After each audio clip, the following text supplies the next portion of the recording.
How y'all doing? We back. You're live and you're talking with Big Fella. Like I said the last time, we are at a crucial point in this city. Nashville is the city of the 20s, and the battle for who's gonna lead us through this crucial time is happening right now.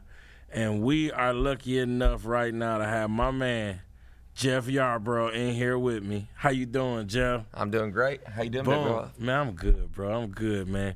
So we're going to get into this, and y'all already know it ain't that deep. We just going to have a good time. I want y'all to get to know Jeff Yarbro, and you probably see all his policies and what he want to do on all those other channels, but here on Kneecap, man, we just going to have a regular conversation and find out what's going on in your world, man. I'm for it.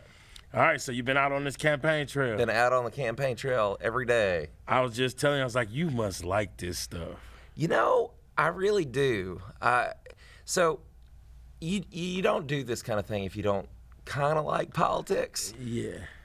But I'm kind of with everybody else in being exhausted by politics these days. Like, when you sit at home and watch it on TV, it's nothing but people yelling and fighting.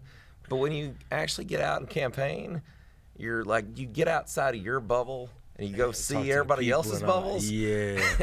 And it turns out that every part of this town, there are people that come together like any night of the week, any Saturday morning. Yeah. And like, they're not doing anything destructive. They're like coming together and like helping people, building communities, like sharing ideas, doing cool things. Oh, sometimes doing weird things. But like, that's all right. Like, yeah. it really, like, it makes you more optimistic about the city to go out and like try to find the people who live here. I'll tell you one cool thing before I answer or ask you any questions. I was watching one of them debate things, and they asked some question, and you were the only one that was like, man, I'm optimistic about this city. Everybody else is, I mean, it's kind of a going thing right now. It's like the thing to be down on it, and it's all bad, and, we got robbed on this and robbed on that, and the people, but you said, I'm actually optimistic, and that made me happy because I'm optimistic about Nashville, too. Like, it's a beautiful place. We got some problems, but who don't got problems? Right. And they good problems. It's like growing problems. Well, that's exactly right. Like, most of the problems that we're dealing with, those are the problems that we wanted to have, right? So, like, in the 1980s, you could fire a cannon down Broadway at 3 o'clock in the afternoon without any risk of hitting anything. Yeah. And we invested in ourselves and, like, built stuff up, and people came. It worked. It worked really well. Yeah. And that growth is causing us some big problems right now. But the thing that we're actually like, that I hate about this debate and the way that people are all doom and gloom and pessimism is, this is a city that solves problems. Like, we got some real problems. Like, housing is a real problem. Transportation, it's a real thing. Yeah. But we can deal with this. We got this. And I mean, I think it's really kind of time for like Nashville to get its swagger back a little. Man, that's so real. Somebody asked me, a friend of mine who's like a Mr. Detroit type of guy, does ad stuff and everything. He was there a few weeks ago. He was like, big man, because I was up in Detroit working on like the Detroit Future Cities and all that, the reinvigoration of Detroit. And he was like, what's the difference? Why is Nashville one way and Detroit, like, what's the difference? Why does Detroit feel like that in Nashville? I was like, I think Nashville just believes in itself. Yeah. Or it did. Right. And I think it still does inherently, but it don't seem like it. It's like everybody's kind of like weary about it right now. And it's like, it's still Nashville. Yeah, well, and that's like, I absolutely 100 believe in the people in Nashville, believe in the community of it. And yeah, I mean, I think, how could you not be disappointed in politics and government overall? All day like, long. I mean, just if you turn on the news, like whether you're watching national stuff or what's going on, I have a up close and seat on the state side, and even some of the metro stuff. Just people, we're getting into this time where it looks like we enjoy the fight more than the outcome. Man, and I think that is what drives people crazy. And so, like, I understand when people say, yeah, like, I think that some of this government stuff is on the wrong track. I don't think people think that this city overall is going in the wrong direction. I don't think that people are like, yeah, like, I want to move to somewhere better than Nashville. I think people want Nashville to be as good as we know it can be. Yeah. And I think to the extent that people have any discontent with the city, it's that we're not doing what we know we can do as a city. That's real. That's real. Where are you from here? So I grew up in Dyersburg, Tennessee, which is a small West town Tennessee? on the western part of the state. My granddad and granddad are both farmers there. So like, I mean, I came here to Nashville when I was, in elementary school to go watch minor league baseball games or go see a play. This is like the big city for me. Yeah. And even in high school, if there was like a academic or competition or whatever, like if you did well, you got to go to Nashville. Yeah. And so in some ways, this was the city that I first started thinking bigger about the world and started thinking about ambition, like what things can be. And that was when it was a much smaller place than it is now. And I think we oftentimes lose sight of that people from all over the state come here all the time. And really do find, it is the capital city. Yeah. It is a place of, you can go all over town and you're like, there's some natives, still a lot of them, but there's still a ton of people that have found their way here and really can't imagine living anywhere else. That's interesting. I never even thought about the part of like a lot of people, not people from California, LA and all that, but like Tennessee people. Like my wife said when she was in high school, she's from Bolivar. And she said in high school, West Tennessee. Yep, they used to come here for like competitions and like you say, when you were going to do, if you won and you did good, right, you go to state. Nashville. Go to Nashville. Yeah, I never really thought about that. That's real. That's real. All right, so you got any brothers or sisters? I have one big brother. So you the little brother? I'm the little brother. How far behind little brother? So I'm 6 years younger. Oh, snap. Okay. I got an older sister that's 9 years older than me. He used to beat you up? Oh, yeah, well, of course. Uh-huh. But I cannot complain. He has been a remarkable big brother for me. He actually lives in Memphis. So he stayed in West Tennessee, or I came middle. But he looks a lot like me. Really? Like, enough so that, like, when I was campaigning for the state Senate, he'd go out and work polls for me. And people would be like, hey, I just voted for you. And he's like, he started the day saying, oh, no, that wasn't me. That's my brother. Then Does he do politics? He doesn't do politics. Okay. And then, he started texting me later in the day. He's like, yeah, I'm just telling people thank you. Yeah. And then he texted at 5 o'clock. He's like, somebody just told me I look better in person. Which is some quality big brother material. Never stops. So. Oh, man. Okay, that's cool. That's cool. So let's see, man. Let's get into this, man. Yep. Whew, I'm not going to get into the black people question yet. I'm going to wait until about 8 minutes left before we start talking. Man, whenever. I already know. This right here, Nashville is a big event town. Yep.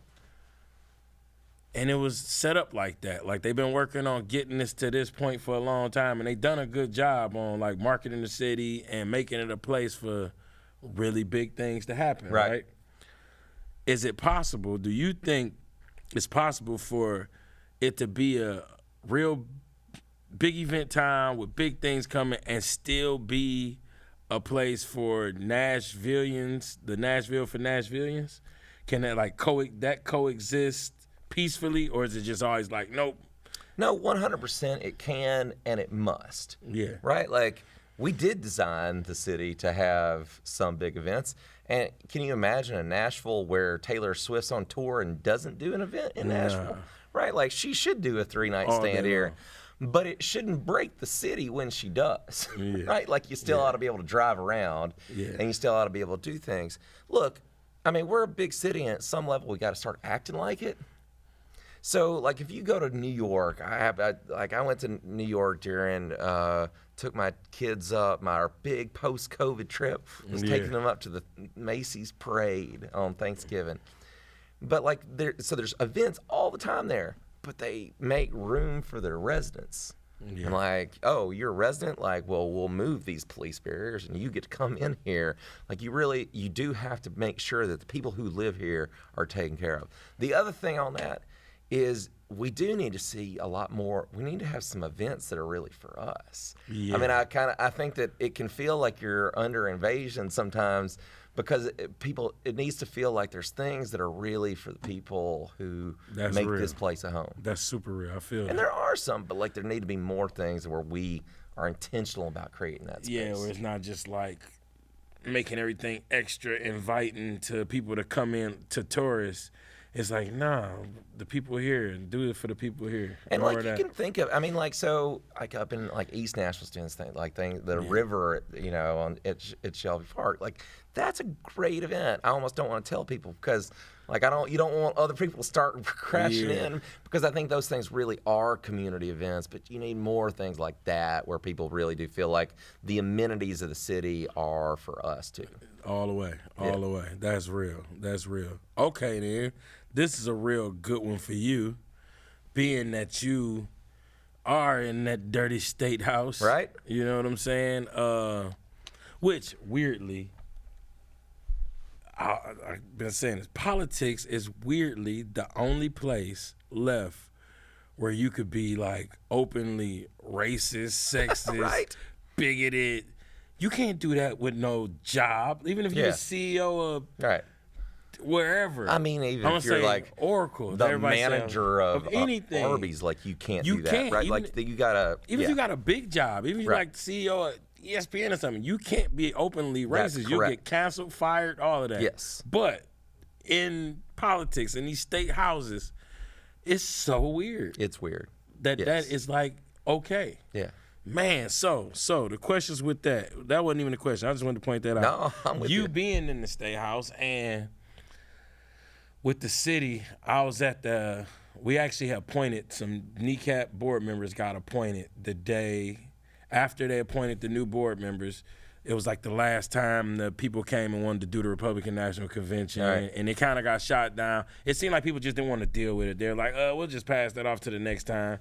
And after that, I was like, that's wrong. If it's a big event time, you can't determine who has a big event. Yeah. You know what I'm saying? Because if they can't do it, I can't do it. And you know? Yeah. And after that, the state kind of ramped up. They're like, okay, well, if we can't have big events, then what's this big event time? You being in the state house, knowing all of the way it works, if you win mayor, how do you think it's possible to stop the state from taking over the city? So I think we have to get to a place where we're not in this the status quo with the state is untenable. And I think it's really what makes this mayor's election different than the ones we've had in the past, because now working with the state is just a job qualification. You know, like that's just like if you can't work with the state, you can't make the city work. Yeah. And that's just fundamentally what it's going to be. Like I think the mayor could walk down the street, talk with the governor every few weeks, and you know that relationship was okay. Yeah. I think you're going to have to be a much more aggressive thing. But this also, I think it can work. I also think it has to work. It's an irrational fight. It's just like getting in a fight with your spouse and burning down the garage to get even. Yeah. Like it might make you feel good, but like at the end of the day, like it's a loss for the state too.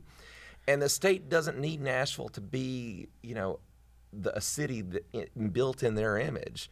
Like people are coming here because of what makes us different. Yeah. Like because this is a city of opportunity and talent and openness and creativity. And if we lose that, we lose who we are. So like the values of Nashville have to be non-negotiable in this, right? Yeah. So you're going to have to stand up and fight against the city, against the state on the city's behalf, but you're also going to have to build partnerships with the state at the same time. Right. And look, I know that sounds weird, but like that's what you're supposed to do in politics. Is you're supposed to be able to fight and build partnerships at the same time, and that's exactly what I've been doing for 9 years. Like I mean, I'm usually when I make TV, it's because I'm standing up and fighting back against things that are whatever cultural war battles going on this week.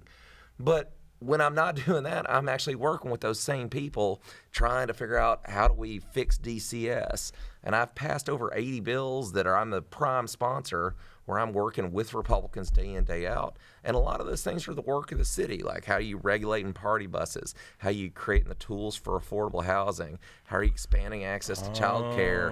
I mean, and so, I mean, I got a track record of working with those guys and getting things done while also fighting with them at the same time. And the next mayor is at least going to have that sort of attitude and that skill set and ability.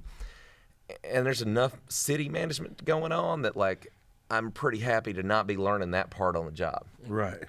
So some of the stuff that I guess, you put it like that, the things that we deal with, city fights, have to start there. Like you're talking about affordable housing. It's like city can't do that alone. That's right. So, like, I mean, you go back and look at almost everything that people have been talking about during the course of this race, like affordable housing. So before anybody started doing putting Metro dollars into affordable housing, I passed legislation to let Metro put dollars into affordable housing. You know, we've talked about this transit referendum. Like, I worked with Governor Haslam to make sure that we could have that transit referendum for dedicated funding. Like, a lot of those things that we take for granted as just happening at the state, they got to happen at the state. And if you let that relationship break down, it's a real problem. Like fixing the potholes on half these roads. That's about the state because they're state roads. So, you can't even do the things that everybody's saying they're going to go out and do. If you're not thinking about the state while you're thinking about it, you're not really thinking about how to solve problems. I didn't realize that. Yep. I didn't realize that. That's so real. Damn, that's real. Okay. So, being that this is Music City, creatives are a big part of it. You know, it's a song town. The start is song, the real estate of the mind, and we have a bunch of amazing creative people that live here. Even if they don't get to work here, they work in LA or they work in Atlanta or work in New Orleans, but they live here. And you know, the whole Music City, it's like the brand of the place. Fifth Jubilee Singers, Music City. I think that all of that's what kind of drawn? Whatever. That's what's drawn all these. It drew all the people into town. Right. They come here and they can feel that spirit. Yeah. Any place you go where people go and follow their dreams and chase their dreams, they got that that spirit is in that place. Yep. But then now that people are coming here because of that, I don't feel like the creative thing is nurtured enough or protected more. Because it's kind of like the money's going to overpower. It's a lot of money coming here, and the money kind of does what it wants to do if nobody's there to say, hold on, buddy. You know what I'm saying? So, I mean, look, I think we've always been a town that's been about trying to make money in this business, too. Yeah. But we can't lose sight of that. But if you just let Music City turn into a cheap plastic brand label that you sticking on things, then what's the point? Like, that's got to be our identity more than our brand. Right. And, like, making it our identity centers the creative, and it's more than, frankly, just music. It extends to, the performing arts, the visual arts, the film arts. I think if creativity needs to be in our DNA as a city. And, frankly, that creativity is what makes other parts of the economy come alive. And so that is something I think you got to nurture.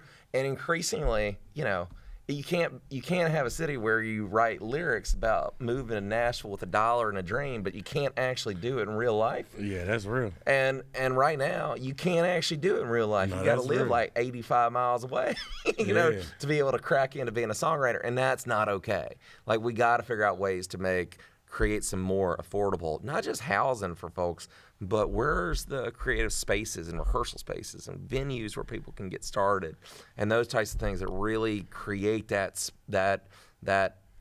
incubation for the creative space. Is that possible for real? Like, is that really possible, or does it just sound good? Like, is it so much money here and people coming here that's just we priced out of that? Is that gone? I think it is possible, and I think it's about whether we got the will to do it or not. Okay. I think we got a lot of businesses here that rely on this being a creative city. Yeah. And it's time for people to sort of show up, work with the government, work with artists. I think it's good. Look, I think artists are going to have to also commit to that process, right? I mean, you look at New Orleans is a great example. So post Katrina, I think they put together a musicians village, and it's a couple local artists, and they created this place where some of the elder musicians in town that were no longer really actively performing became musicians in residence in a whole community that was designed by Habitat for Humanity. So they had single family houses, and like these, artists in residence were teaching music classes to the next generation, right? Like being creative, like it's actually about being creative, but how we solve problems too. Yeah.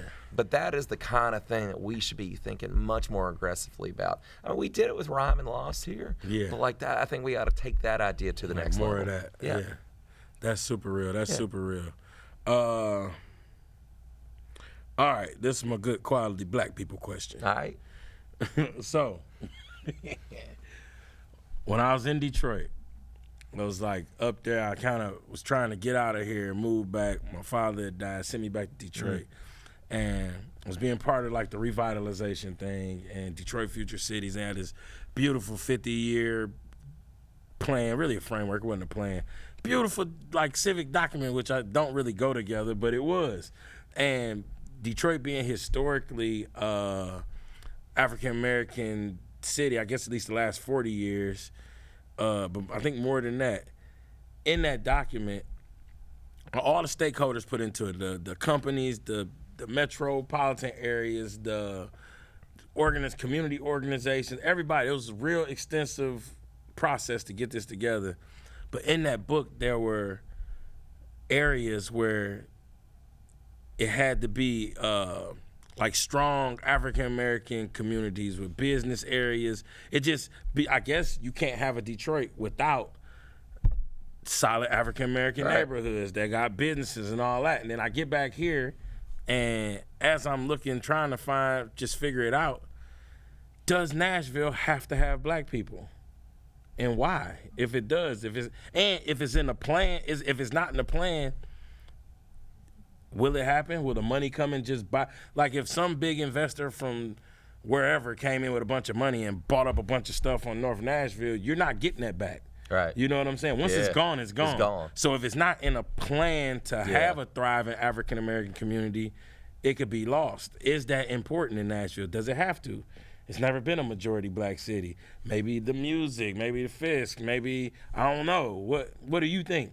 Man, that's a great question. And yeah, like it does have to be, you got to have a black community in Nashville. It's part of what, you want to talk about part of our ambition and promise and values, it 100% is. Like, look at, there's a reason that in 1866, literally right after the Civil War, like this was where Fisk University was founded and started creating the black intelligentsia of America, where W.B. Du Bois studied. No, that's real. Right? That's real. Like in 1960, when every other city in the South is doubling down on segregation, this city followed John Lewis and Diane Nash and like went a different way. Like, now, don't get me wrong.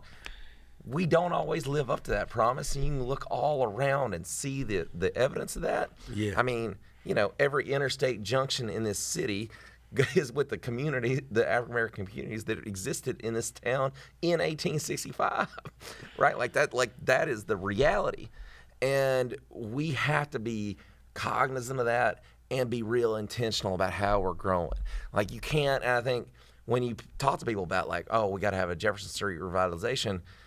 Everybody agrees with that, but people, if you talk to people on Jefferson, they're like, all right, well, what do you mean by that?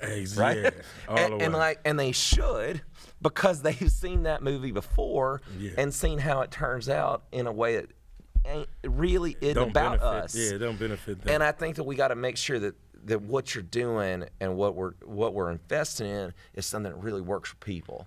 And like, so, I mean, we talked a little bit about the creative idea. Like, look what's happening in Buchanan Street, like around, like where Elephant Studio, Elephant Gallery, and then like some of the studios, like that is the kind of thing we should invest in. And Bag Lady, right? Like, there's some real, like, businesses that are started. We're building on the entrepreneurs. We're building community, building assets, building wealth. Yeah. And like, if you don't have that as part of your absolute like strategic vision for the city, you don't have a strategic vision for the city. Yeah, does that exist, or is it just like a thought, or is it really? I've been looking. I wish I can get a printed out copy.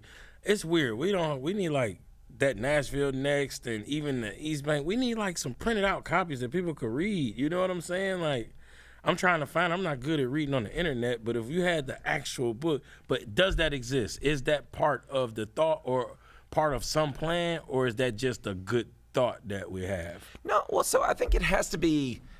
I don't think that you think of that as a separate issue because it is part of lots of different issues, right? I mean, it is part of the way we think about higher education is like you got to always be thinking about not just like how do you work in institutions like Nashville State, but how are you really looking at the HBCUs that make this one of the like education capitals that it is. Like when you're thinking about the arts district, you got to think, right? I mean, but if it's weird though, because if we actually look at the precedent of that, and we look at Jefferson, you got Fisk, Meharry, TSU, Citizens Bank, the oldest black bank, all sitting there, and look, it's like, is that the magic? Is that like? I always ask, is it just like some evil white man in the sky that's just like, you better not touch that land over there, right? Or what's going on? Like, I don't get it. I'm confused. No, I mean, I think that you do have to I think you can't do, like, I hesitate to say, like, this is my strategy because you can't do that. Right. I think what the mayor's got to do, the most powerful weapon of mayor's arsenal is the conference room table where you're actually bringing people in to actually work on what that future is. Like the mayor's job is not to sit in a room with a whiteboard and sketch out what the future looks like. The mayor's job is to make sure that everybody gets in the room and that we're forging consensus.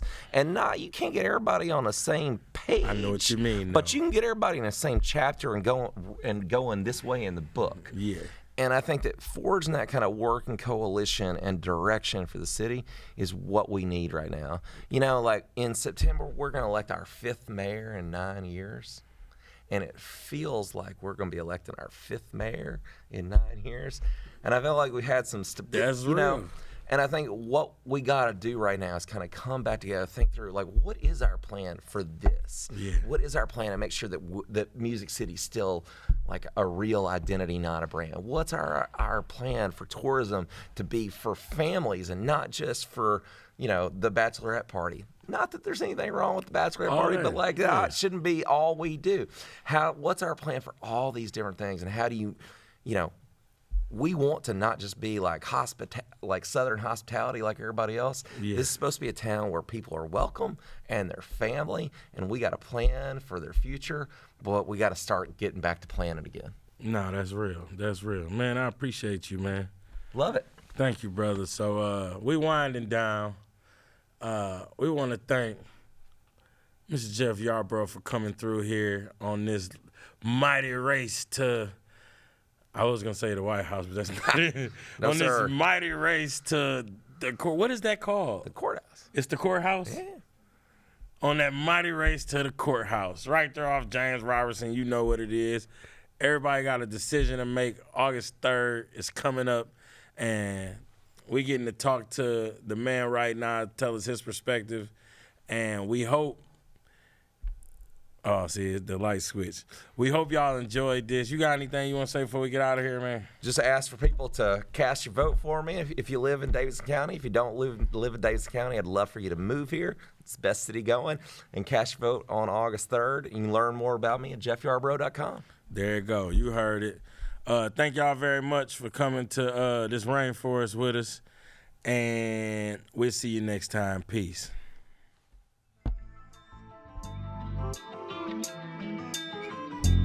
La, la, la, la, la, la.